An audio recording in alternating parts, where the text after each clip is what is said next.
The tractor's engine coughed and sputtered as Margaret watched her husband's body fling through the air like a discarded yam sack against the orange Harmattan sky. The ancient machine followed him down the laterite embankment, tumbling once, twice, before smashing into the iroko tree at the bottom with a sound that would haunt her dreams forever. She stood frozen at the edge of the cassava field, her wrapper still clutched in one hand from where she'd waved him off 10 minutes earlier, her mouth forming words that would never reach him now. The evening crickets continued their relentless song across the farmland, and somewhere in the distance, a goat bleated mournfully as if mourning what Margaret's heart could not yet comprehend. This wasn't supposed to happen. She hadn't said the words. She'd stopped herself. 3 weeks earlier, Margaret had been a different woman, or perhaps the same woman wearing a different mask of hope.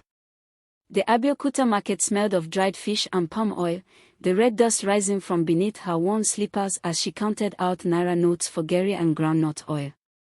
Her fingers trembled slightly, knowing she'd have to explain the expense to Biodon, knowing he'd find fault with her choices no matter how carefully she'd calculated. Sister Margaret, ABI. The voice was smooth as shea butter, refined in a way that seemed out of place in their rural community.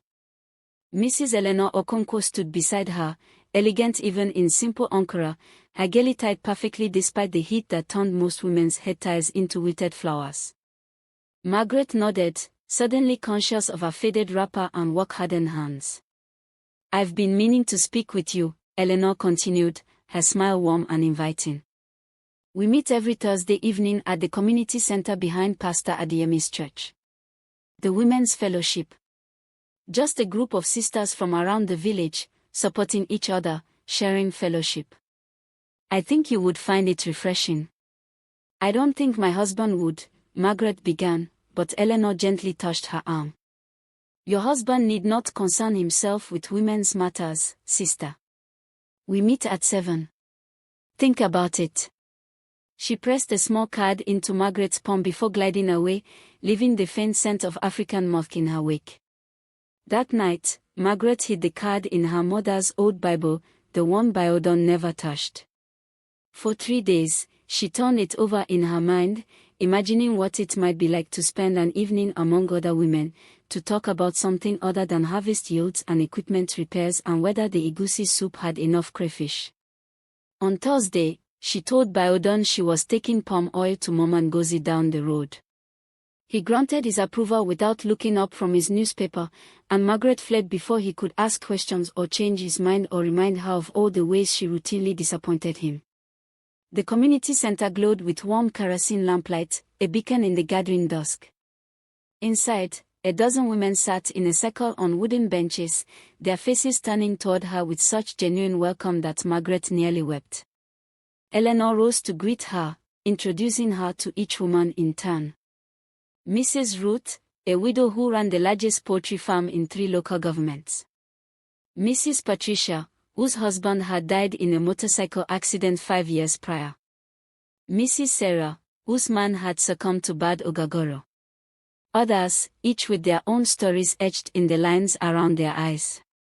They made a dye cloth while they talked, their hands dipping fabric into indigo dye with practiced rhythm. The conversation flowed easily, gardens and preserves, the upcoming New Yam Festival, the new pastor's lengthy sermons.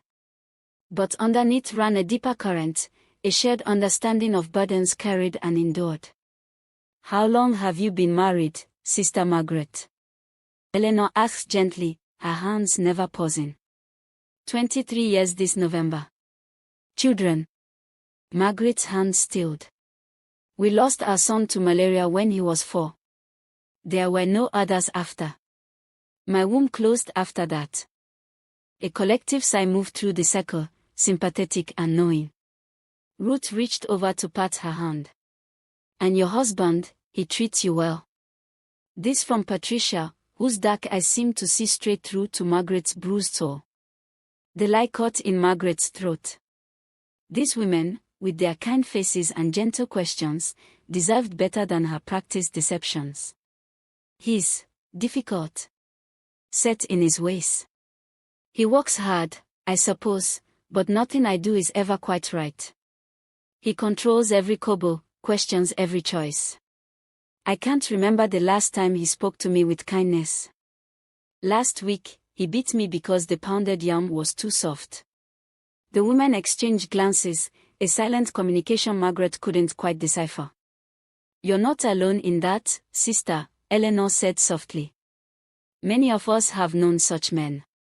Some of us were fortunate enough to find our way free. The next weeks blurred together in a pattern of anticipation and dread. Thursday evenings became Margaret's anchor, the one bright point in a week of Bayardon's criticism and cold silences. The women listened to her stories without judgment, validated her feelings without dismissiveness. They made her feel human again, worthy of consideration and care. It was the fifth Thursday when everything changed. The meeting had ended, the other women departing into the cool harmattan night, when Eleanor asked Margaret to stay behind to help fold the dyeing cloths. But once they were alone, Eleanor's purposeful movement stilled. Margaret, I need to speak with you about something delicate. Something we don't share with just anyone. Eleanor's eyes held hers with unusual intensity. But I believe you can be trusted. More than that, I believe you need to know. Margaret's heart quickened. Know what? Come, sit. Eleanor led her to two benches near the corner. The women you've met here, the widows, Ruth, Patricia, Sarah, and others, they didn't simply lose their husbands to accident or misfortune. They were freed from them. The word hung in the air between them, heavy with implication. I don't understand, Margaret whispered, though some part of her was beginning to. We help women who have no other way out. Women trapped in marriages that are slowly killing their spirits, or worse. Men who control, who diminish, who sometimes harm. Eleanor's voice remained calm, matter of fact.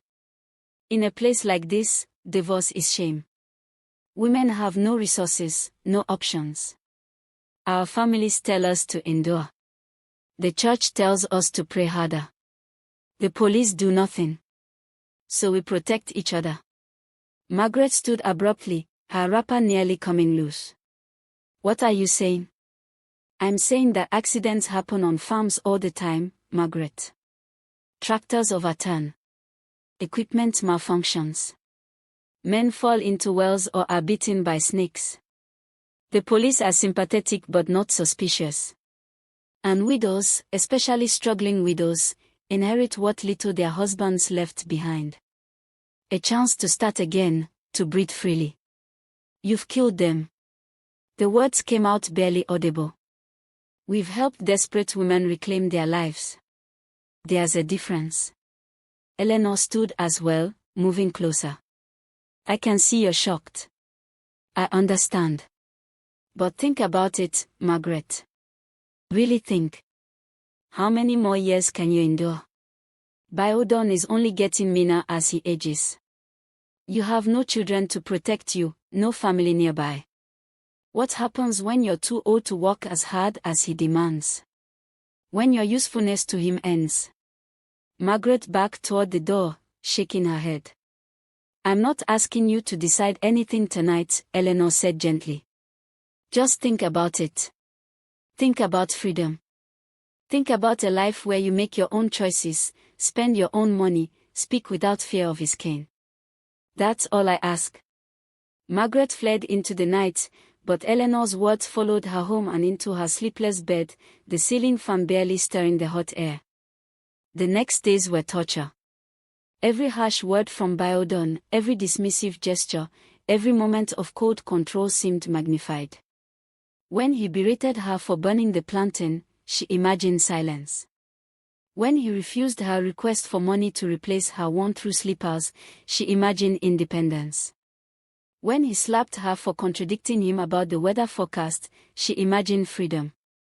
She stopped going to the women's fellowship, afraid of what she might say, what she might agree to. But Eleanor found her anyway, at the market 2 weeks later. We miss you, sister. Thursday evenings aren't the same. Eleanor's voice carried no pressure, only warmth. I can't be part of. You're not part of anything unless you choose to be. But you're always welcome among us. We're your friends, Margaret. That doesn't change. Eleanor touched her shoulder briefly before walking away. That night, Biodon discovered her mother's gold earrings hidden in the trunk. She'd been saving them to sell if she ever found the courage to leave. He held up the precious jewelry, her mother's most cherished possession from her own mother. This would fetch a good price. I could use it for that new grinding machine. No. The word escaped before she could stop it. That's mine. My mother's. You can't. His fist connected with her jaw, splitting her lip. I can't. Woman, everything in this house is mine. You do well to remember it. He sold the jewelry the next day at the goldsmith in town. Margaret returned to the Women's Fellowship the following Thursday with a bruise darkening on her cheek and a hollow look in her eyes. The women welcomed her back without comment, but their glances toward Eleanor were significant. After the others left, it was Ruth and Patricia who stayed this time, along with Eleanor. We can help you, Ruth said simply. If you want us to. Margaret's hands twisted in her wrapper. How does it work? Eleanor explained with clinical precision. Biodon's old tractor, the one he refused to replace despite its failing brakes. The steep embankment at the back of their property where the cassava field sloped down to the stream. A suggestion, casually made, that he check that far field during evening time when the harmattan haze made visibility poor. The brakes will fail on the descent. It will look exactly like what it is, an old machine finally giving out, a tragedy but not a surprise. The police will offer their condolences.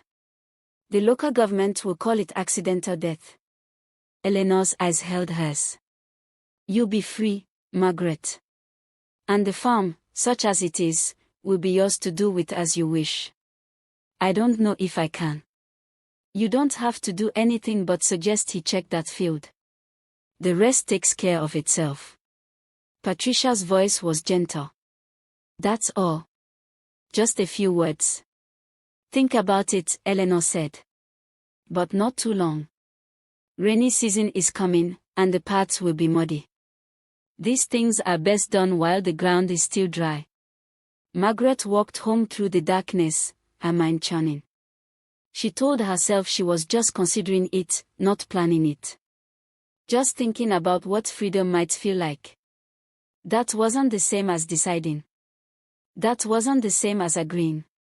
But 3 nights later, she attended another meeting. Eleanor asked quietly, have you thought about what we discussed? Margaret's throat was dry. She couldn't speak, couldn't form the words yes or no. Instead, she gave the smallest nod, barely perceptible, before standing and fleeing once more. She told herself it meant nothing. A nod wasn't agreement. A nod wasn't conspiracy. A nod could be taken back. The next Tuesday, Eleanor visited the farm while Biodon was at the local government office. She brought fresh akara and sympathy, playing the role of concerned neighbor perfectly. When Biodon returned, Eleanor was gone, but she'd left the seed planted in Margaret's mind. Tomorrow would be perfect. Wednesday. Clear harmattan weather, good light until evening. The back cassava field really should be checked before the rains began. Wednesday morning dawned dry and hazy. Margaret made Biodon's EBA and okra soup in silence, the words rehearsed in her mind but refusing to emerge. Just suggest it. Just a few words. She opened her mouth twice and closed it again. Biodon pushed back from the mat.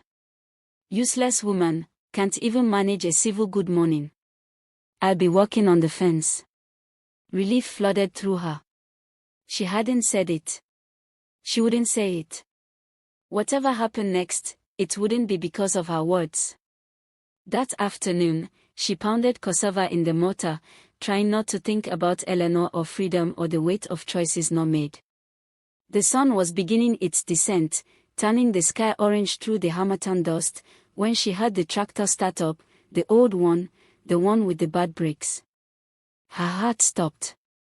She ran around the compound to see Biodon driving it toward the backfield, toward the embankment, toward the stream.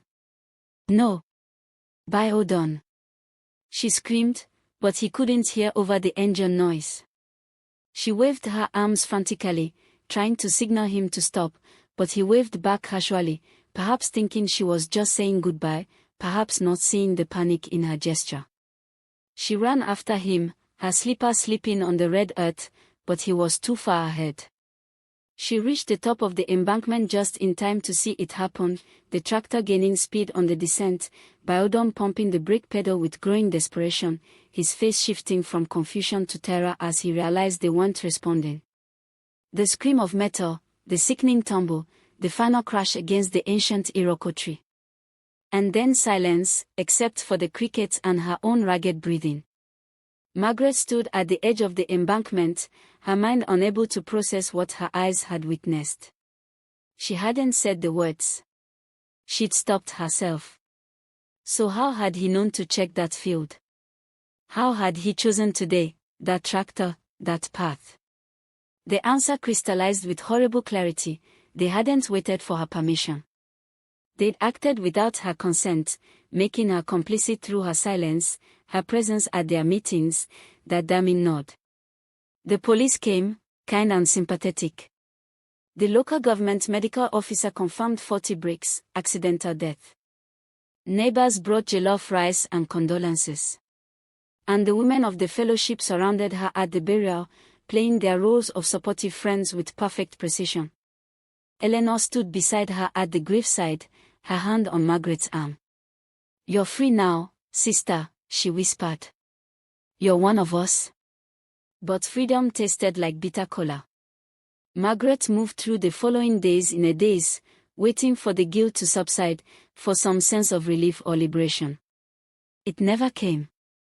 Instead, there was only numbness and the haunting image of Biodon's face in those final seconds. 2 weeks after the burial, she was summoned to the lawyer's office in town for the reading of Biodon's will. She sat in the cramped room, expecting to hear confirmation of what little she already knew, that the farm would be hers, modest and mortgaged though it was. The lawyer, a thin man with wire-rimmed glasses, cleared his throat. "Mrs. Adeyemi, I'm afraid there's been a change to your late husband's will.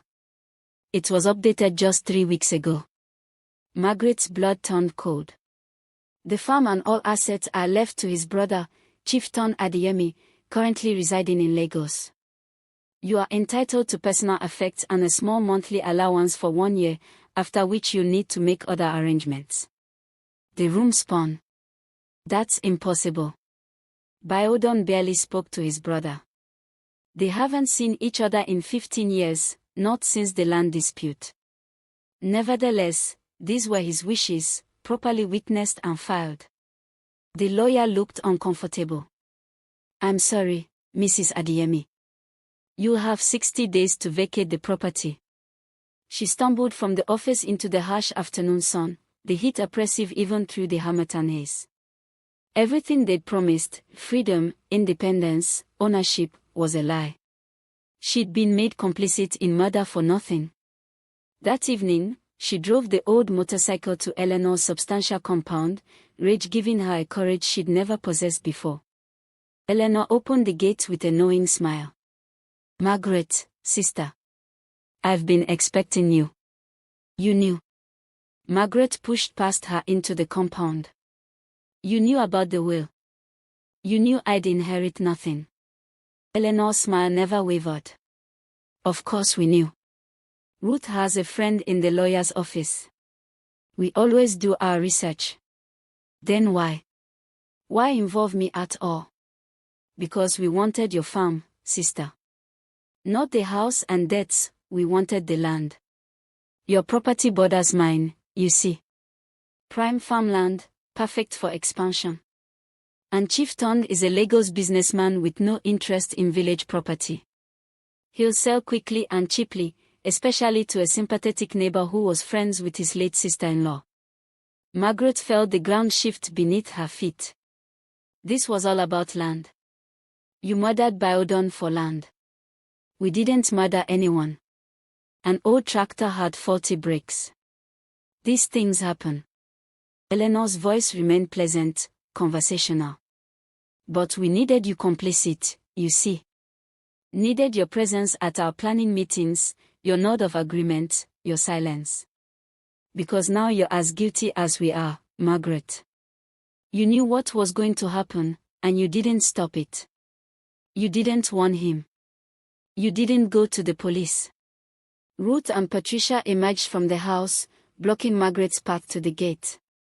You can't possibly think you get away with this, Margaret said, but her voice shook. Eleanor laughed, a crystalline sound. My dear, we've been getting away with this for 15 years.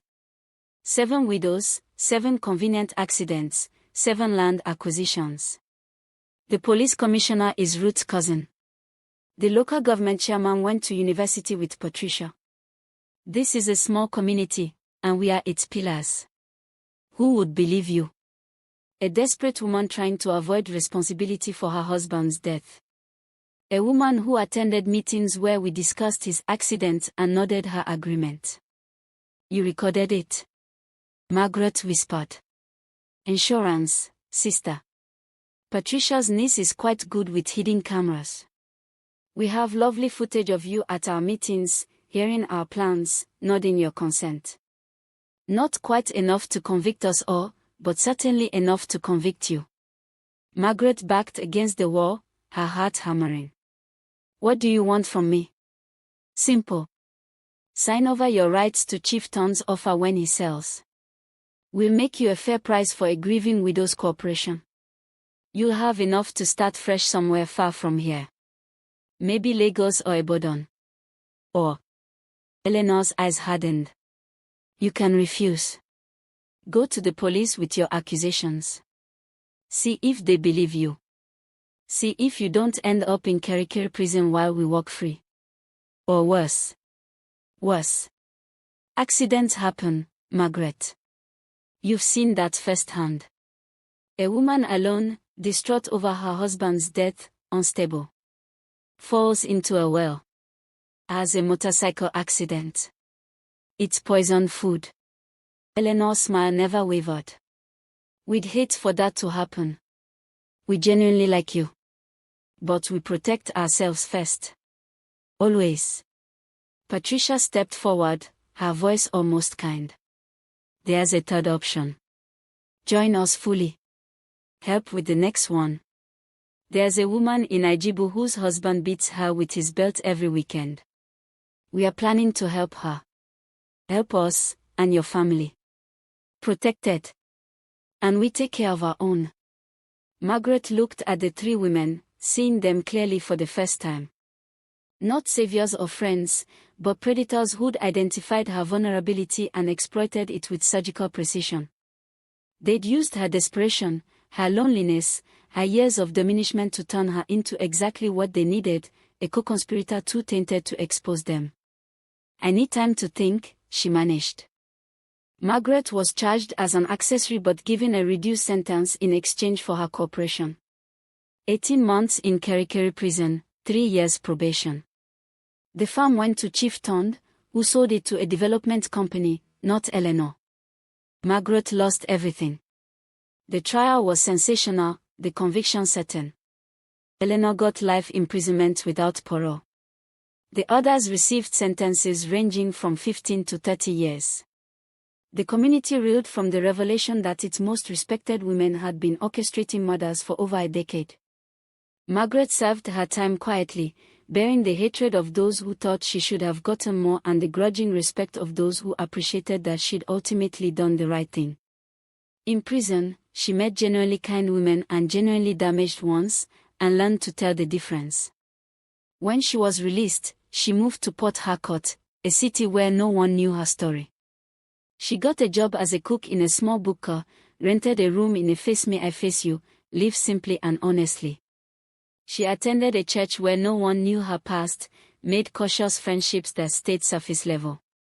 One day, about 6 months after her release, a young woman at the booker spent an hour crying over her food, telling Margaret about her husband's controlling behavior, his financial abuse, her feeling of being trapped.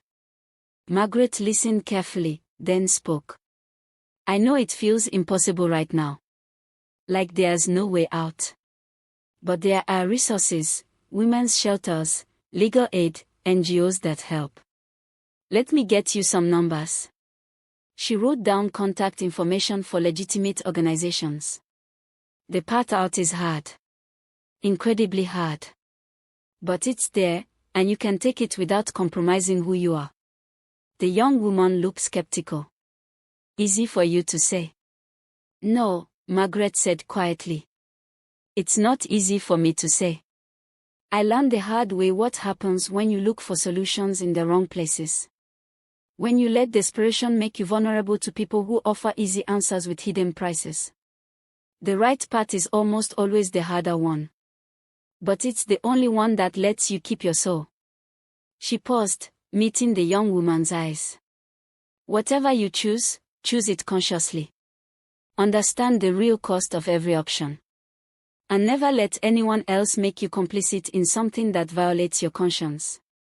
Because that cost is always higher than they tell you, and you're the one who has to live with it forever. The young woman took the numbers, thanked her, and left. Margaret never saw her again, never knew what choice she made. But she'd spoken truth, and that was all she could do. Every night, Margaret still saw biodome falling, still heard the sound of metal crushing against the Iroko tree. She would carry that weight until she died. But she'd stopped it from happening to someone else.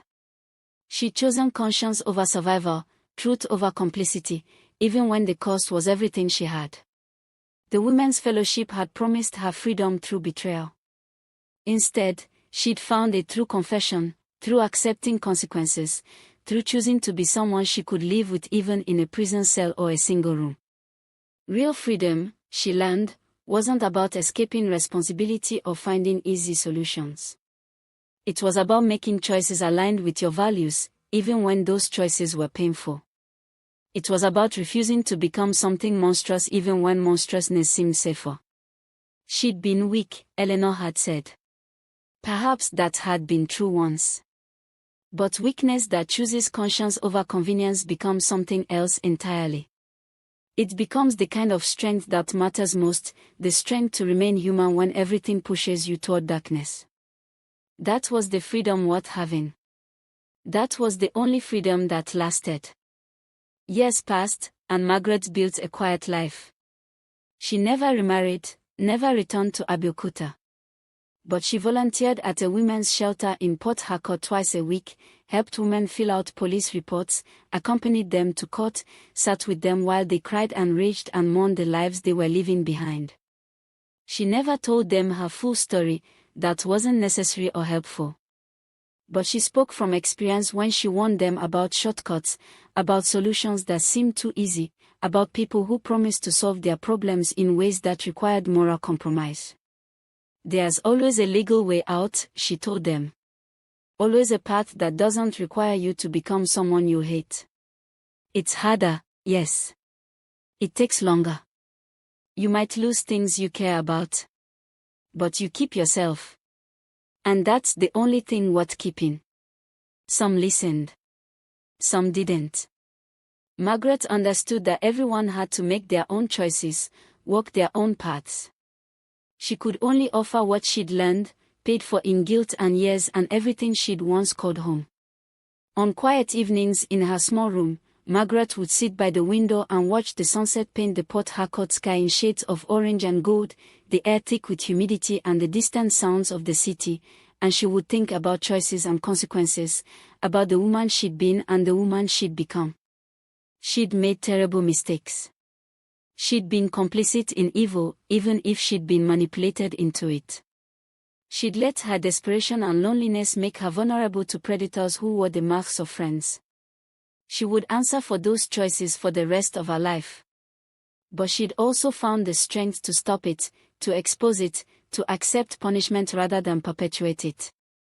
That didn't erase her guilt, but it meant something. It had to mean something. The moral lesson she'd learned, burned into her soul through fire and consequence, was this: when we compromise our integrity, even for seemingly good reasons, even under terrible pressure, we don't just harm others. We harm ourselves in ways that can never fully heal. The small compromises lead to larger ones. The first betrayal of conscience makes the second easier, and the third easier still, until we wake up one day and don't recognize the person we've become. True freedom isn't found in escaping difficult circumstances through morally corrupt means. It's found in making choices we can live with, in maintaining our humanity even when circumstances push us toward inhumanity, in choosing the harder right over the easier wrong. Margaret had learned that desperation doesn't justify evil. Suffering doesn't excuse participation in other suffering. And no matter how powerless we feel, we always have one power that can never be taken from us, the power to choose who we will be in the face of darkness. She'd chosen badly at first, but in the end, she'd chosen conscience. She'd chosen truth. She'd chosen to be someone she could live with, even if it meant living with less. And that choice, painful as it was, had set her free in ways Eleanor's promises never could have. Not free from consequences, those she would carry forever. But free from the slow poison of becoming something monstrous. Free from the trap of ever-deepening complicity. Free to look at herself in the mirror each morning and see someone flawed and scarred, but still fundamentally human. That was the lesson she carried, the wisdom bought at a terrible price. In the end, the only freedom worth having is the freedom to remain yourself, flawed, struggling, but true to the core values that make you human. Everything else is just another form of prison, one with walls you build yourself, brick by compromising brick, until you're trapped in a cell of your own making with no way out. Margaret had found her way out, but only by being willing to lose everything else first. It was a lesson she hoped others might learn more cheaply, though she knew most people had to learn it the same way she had, through pain, through consequence, through finally understanding that there are some prices too high to pay, no matter how desperate you are. The fan whirred overhead, the Lagos Ibadan traffic hummed in the distance, and Margaret rose to prepare her simple dinner of beans and plantain, continuing the honest life she'd built from the ruins of her mistakes. It wasn't much, but it was hers, earned through the hardest currency there is, choosing to do right even when doing wrong seemed safer, easier, more tempting. That was the moral lesson. That was the truth. And it was worth everything it had cost her to learn it.